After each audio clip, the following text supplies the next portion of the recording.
ವ್ಯಾಕರಣಗೀತೆ ಪ್ರಶ್ನೋತ್ತರಗಳು. ಪ್ರಬಂಧ ರಾಷ್ಟ್ರೀಯ ಭಾವೈಕ್ಯ.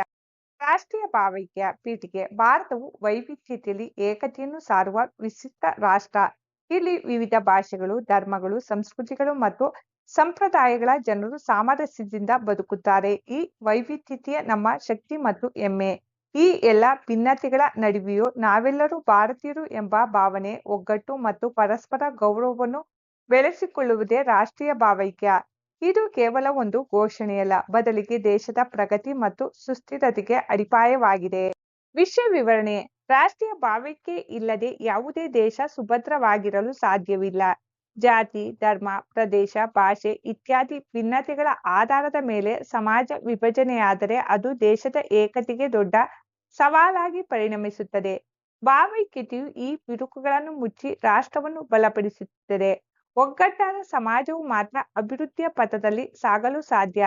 ಜನರ ನಡುವೆ ನಂಬಿಕೆ, ಸಹಕಾರ ಮತ್ತು ಪರಸ್ಪರ ಗೌರವ ಇದ್ದಾಗ ದೇಶದಲ್ಲಿ ಆರ್ಥಿಕ, ಸಾಮಾಜಿಕ ಮತ್ತು ಶೈಕ್ಷಣಿಕ ಪ್ರಗತಿ ಸಾಧ್ಯವಾಗುತ್ತದೆ.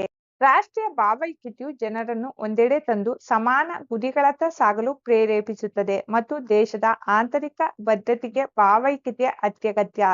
ಭಯೋತ್ಪಾದನೆ, ಕೋಮು ಗಲಭೆಗಳು ಮತ್ತು ಪ್ರತ್ಯೇಕತಾವಾದಿ ಚಟುವಟಿಕೆಗಳನ್ನು ಎದುರಿಸಲು ಜನರಲ್ಲಿ ಒಗ್ಗಟ್ಟು ಇರುವುದು ನಿರ್ಣಾಯಕ. ನಾವು ಎಂಬ ಭಾವನೆ ಎಲ್ಲರಿಗೂ ಭದ್ರತೆಯ ಭಾವನೆಯನ್ನು ನೀಡುತ್ತದೆ.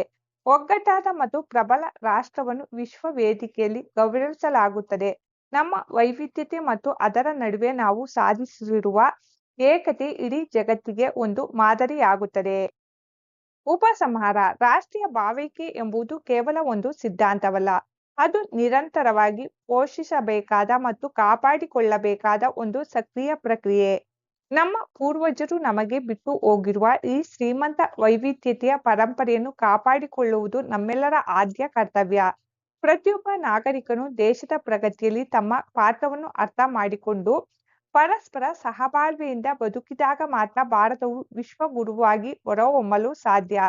ರಾಷ್ಟ್ರೀಯ ಭಾವೈಕ್ಯತೆಯು ನಮ್ಮ ಭವಿಷ್ಯದ ಭದ್ರ ಬುನಾದಿಯಾಗಿದೆ.